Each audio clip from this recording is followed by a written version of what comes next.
पखंड परम न जाए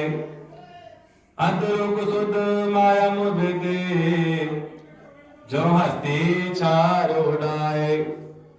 जिन पाए तिस न जेते बिन जीते क्यों सुख पाए नानक परपंच किया तुर करते पूर्व लिखिया कमाए गुरमुख प्रतीत भई मन मानिया अन दिन सेवा करत समाए अंतर सतगुर गुर सब पूजे सतगुर का दर्श दिखै सब आए मनिया सतगुर परम विचारे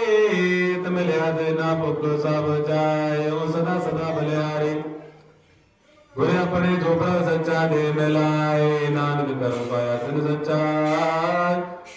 जो गुर चरनी लगे